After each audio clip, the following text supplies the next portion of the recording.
Hello students, in last video we started reading the lesson The Address. So let's start. Let's continue our lesson. हम कहाँ थे कि narrator घर पे वापस आई थी बीच में और उसने देखा था कि घर का सामान गायब हो गया है, कुछ नहीं है घर पे, कम सामान है। तो उसकी माँ ने उसे बताया था कि कैसे उसकी फ्रेंड उसका सामान ले गई है। My mother seem to notice that I wasn't entirely convinced. अब मेरी माँ ने क्या देखा कि उसकी बातों से मैं पूरी तरह से सहमत नहीं हूँ।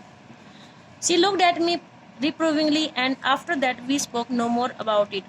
अब मेरी तरफ उन्होंने क्या देखा, reprovingly, जैसे वो कुछ प्रूव करना चाहती हो, और उसके बाद हमने कुछ नहीं बोला इस चीज के बारे में। Meanwhile, I had arrived at the station without having paid much attention to things on the way. अब ये वापस से प्रेजेंट में आ गई है, अब तक ये फ्लैशबैक में थी।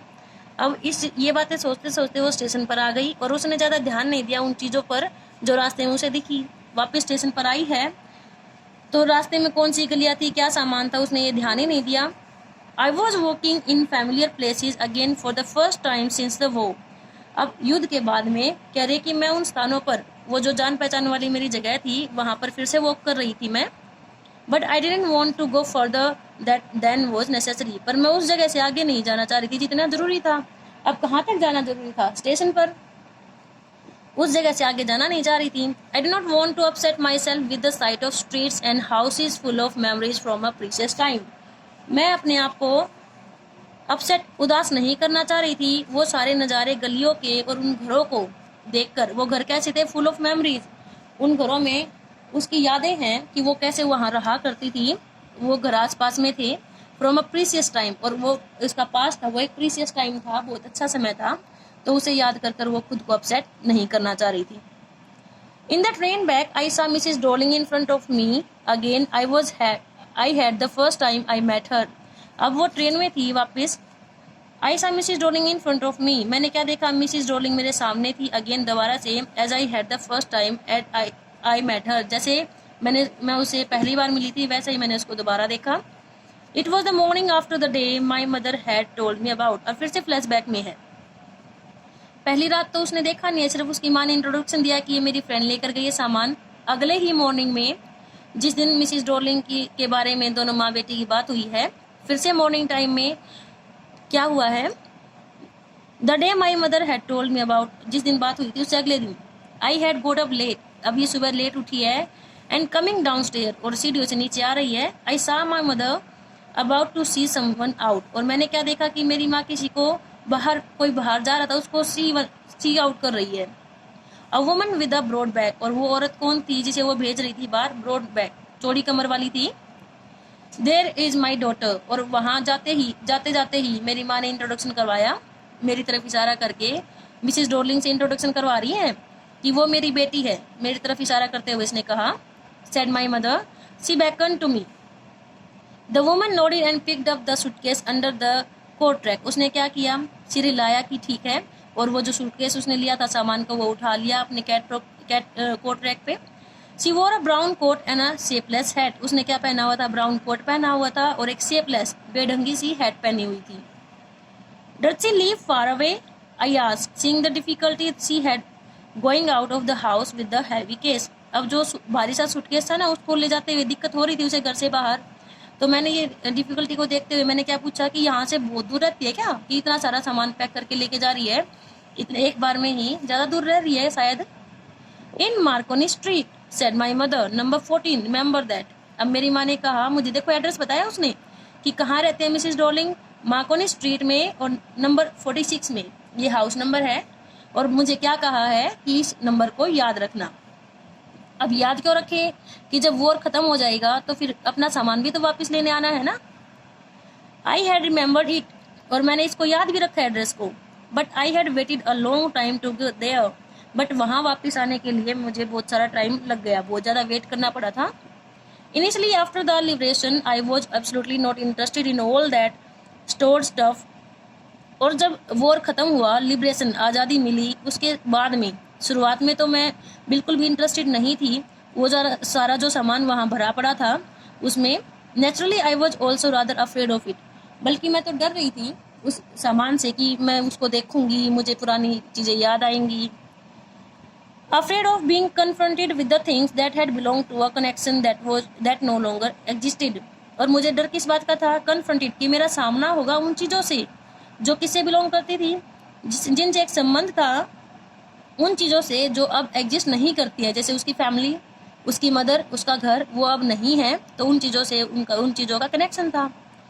which were hidden away in the cupboard and boxes and waiting in vain until they were put back in their place right again. और वो सारी चीज़ें जैसे कटलरी थी, क्रोकरी थी, वो एंटीक प्लेट्स थी जो वो मिसिस रोलिंग सारा उठाकर ले गई थी अपने घर में, वो सारा सामान कहाँ था? कपबोर्ड्स में, अलमारियों में और बॉक्सेस में था, छिपा हुआ था। और शायद जैसे वो सामान वेट कर रहा हो, व्यर्थ में ही वेट कर रहा हो कि फिर से उनको शायद उनकी सही जगह पर रखा जाए। सही जगह कौन सी? मिसिस एस का घर, नरेटर का घर। which had endured all those years because they were things.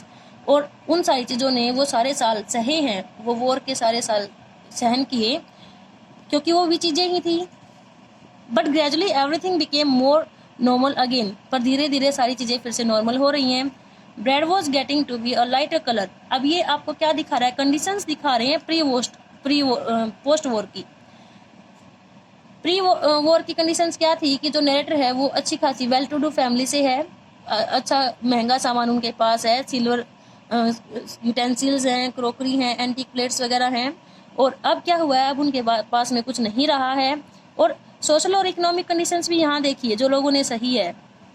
Bread was getting to be lighter colour.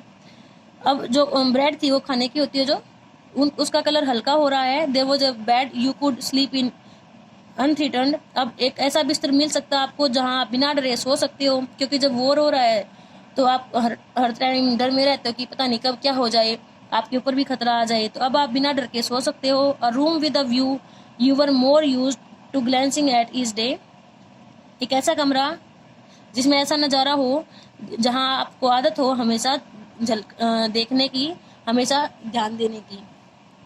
And one day I noticed I was curious about all the possessions that must still be at that address. और एक दिन मैंने क्या notice किया कि मैं अब भी क्यूरियस हूँ, उत्सुक हूँ उन सारी चीज़ों के बारे में, उस सारे सामान के बारे में जो अब भी उस एड्रेस पर होंगी। कौन सा address? Markovnikov street number 46।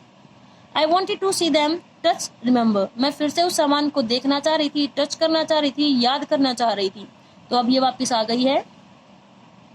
After my first visit in when to Mrs Darling's house. अब देखो पहली बार विजिट किया मिसिस डॉर्लिंग के घर पे, वो तो वेन हो गई ना, क्योंकि पहले तो उसने पहचानना ही मुश्किल हो गया था। उसने मना कर दिया था कि मैं आपको नहीं जानती। जब पहचाना तो ये कह दिया कि आपके लिए कुछ नहीं कर सकती। सो इस विजिट के बारे में बाद में I decided to try a second time. मैंने फिर से निर्णय लिया कि एक बार और जाऊंगी। Now a girl of about 15 open the door to me. अब दोबारा से जब घर पे गई है तो दरवाजा किसने खोला? एक 15 साल की लड़की ने। ये कौन है? ये मिसिस डॉर्लिंग की बेटी है।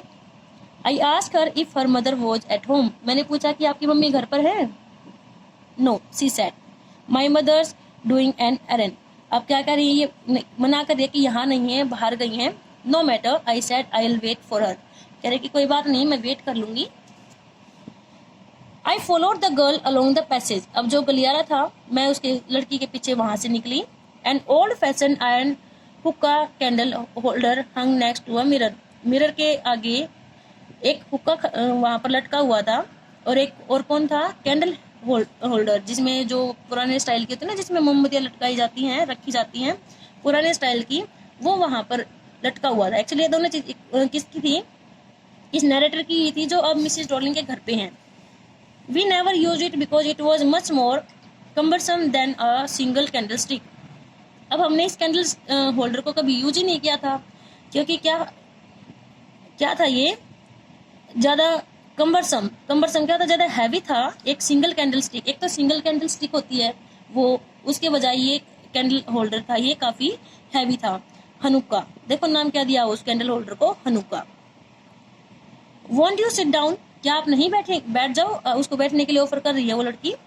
सी held open the door of the living room. अब लिविंग रूम का दरवाजा खोल दिया इसने कि आप बैठो यहाँ। And I went inside past her. उसके पीछे पीछे मैं अंदर चली गई।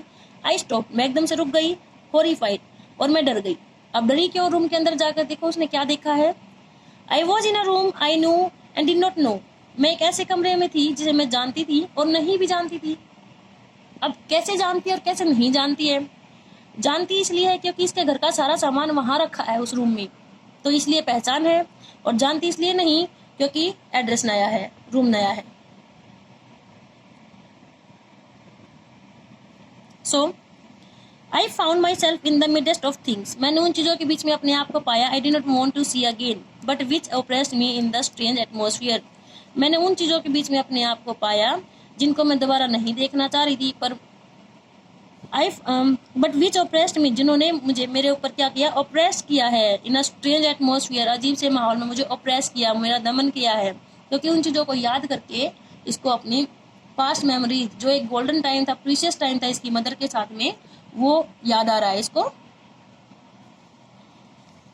और because of the tasteless way everything was arrange, और दुख किस बात का हो रहा है कि जो अरेंजमेंट, जो सामान उसने वहां पर रखा हुआ अरेंज किया गया है, वो बेढंगा सा है, टेस्टलेस है।